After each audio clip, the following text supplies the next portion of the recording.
Many of you guys ask me this question, can I really be a cabin crew? Today I am going to answer this exact question and listen to me carefully. So the answer is yes, you can be a cabin crew and I am going to tell you how.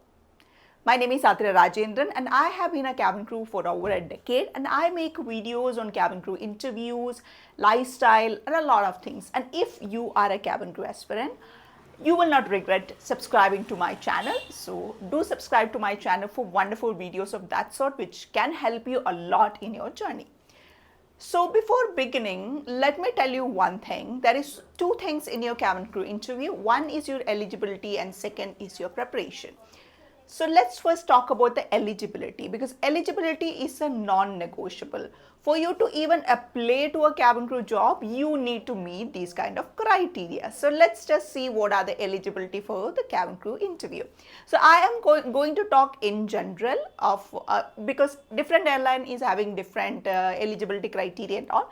But in general, most of the airline, this is a bracket or this is a criteria that most of the airlines are asking. First one is your age. 18 is a hiring age for all the Indian airlines and 21 is for the international airline for men as well as female candidates. But 32 or it may vary, 27 for some airlines in India and 32 for some airlines in India, and it differs the upper age limit. And most of the international airlines, they don't have any upper age limit. So once you are 21 and above, you can apply to the international airlines, and to any age, it is up to them whether to consider you or not. They are not barring you from applying based on your age. That is actually a good and forward-thinking way, I would say. So when I say Indian airlines, I am referring to the airlines based in India, and international airlines, I am referring to all those airlines which are based in Middle East like Emirates, Etihad, Fly Dubai, Air Arabia, Qatar Airways, all these things. Alright. So that is regarding age, and then your height. Height should be 155 or 156 for female candidates, and international airline, they are asking for 160 centimeter plus a 212 arm reach. Arm reach matlab tiptoe you are supposed to reach up to 212 centimeter. So even if you are not 160 per se, if you are like 158 or 159, you can still reach up to 212 centimeters. So still, if your reach is 212 and your height is not 160, still you can consider playing because they are basically looking for the arm reach.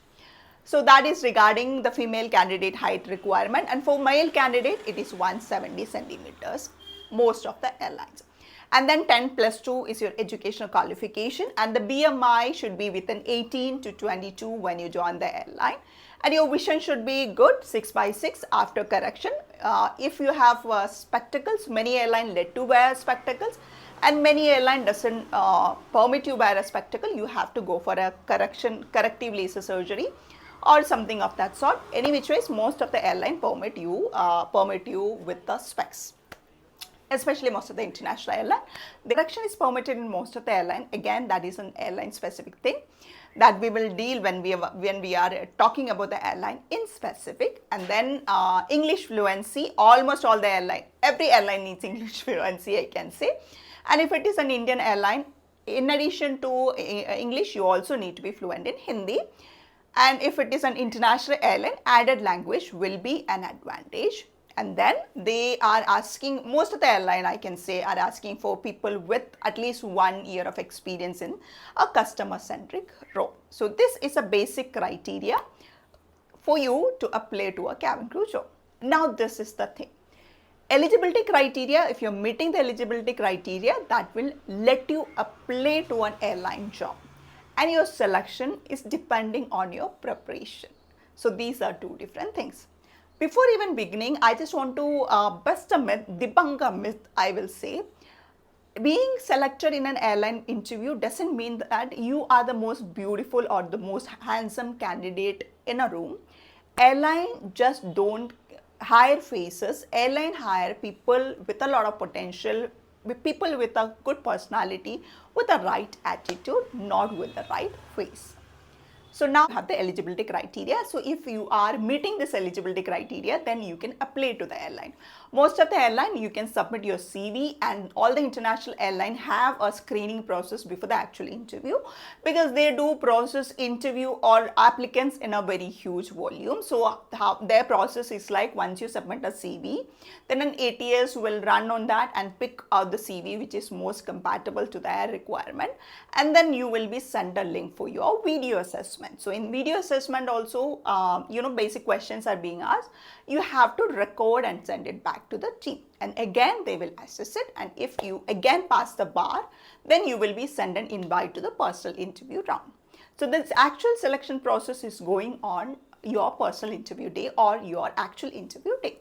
So on the assessment day, you basically go there, you submit your CV again, and then you give your weight, height, and your BMI check and all is being done. The basic thing is being done. So the first round for almost all the airline is going to be a GD round, where they will be assessing how kind of a person you are. It's giving a lot of opportunity for the recruiter to assess you as a person, because when you are in a situation of that sort, they can see how you're interacting with the other colleagues, other candidates. Are you a person who is taking initiative, how you are wishing them? Are you a person who can work in a team?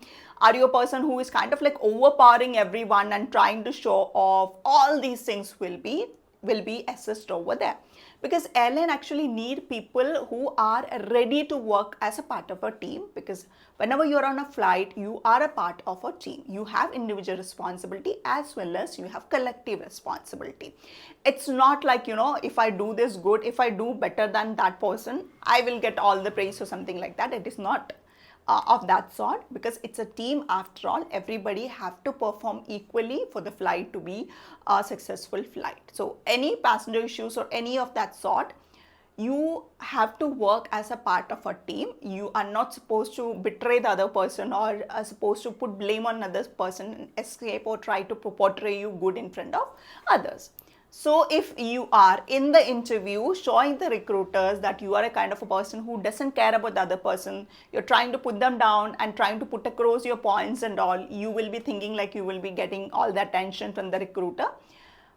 You may be getting the attention, but it's highly unlikely that they will hire, because from that it will be evident that you're not a person who is adept in working in a team. So all these things regarding your personality will be assessed on your interview day or your assessment day. So your selection will be depending on that, on your soft skills, because airline doesn't need perfect people.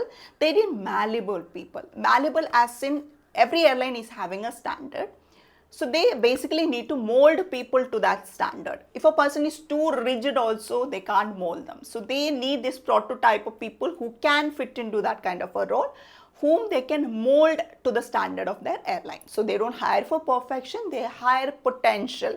People who show the recruiter like, I have a basis and now you can mold me to any which ways that you like. So these kind of people are getting selected. So in order to convey all these things to the interviewer, again, you need language. And English is the preferred language. Most of the interviews are being conducted in English.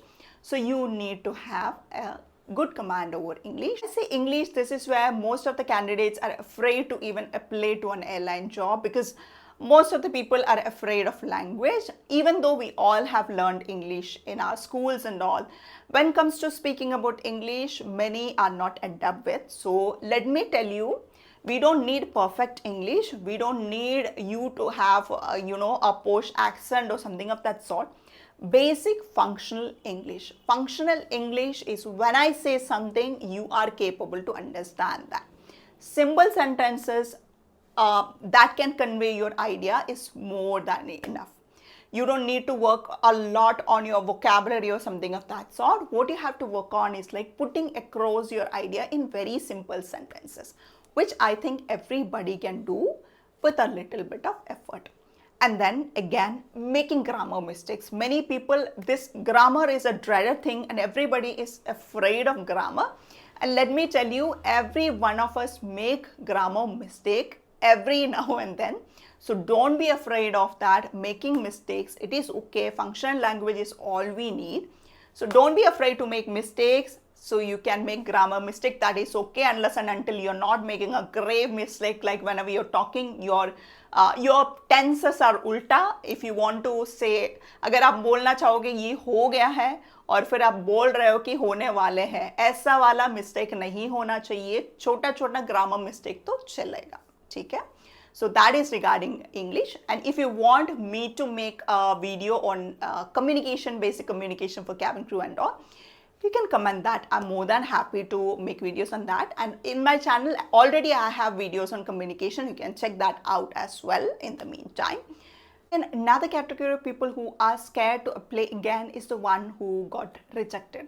I know rejection is not a good feeling, but who doesn't get rejected? सबने rejection कभी ना कहीं face किया है. मैंने भी अपनी ज़िंदगी में रिजेक्शन फेस किया है. ये मेरी ज़िंदगी का पहला इंटरव्यू नहीं था, तो रिजेक्शन की बात I feel you, may be ऐसा ही था. I was also thinking like I was not good, तो मेरा क्या होगा, ये सब आ रहा था मन में. फिर the people who succeed after a rejection are the ones who take rejection as an opportunity to reckon, to think what went wrong this time and what can I try better to get selected in the next interview. If you're ready to treat this rejection as an opportunity for learning, as an opportunity to improve yourself, nobody can stop you from becoming a cabin crew. So that is all for the day, and I will be making videos dedicated on airlines, and in that I will talk more about their interview process and more about their eligibility criteria and what they are basically looking for in a candidate. So that is all for the video, guys. You can comment down which all videos that you want to watch next, so that will give me an idea also what you want to listen to the next time. So that is it, guys. Bye bye, take care, and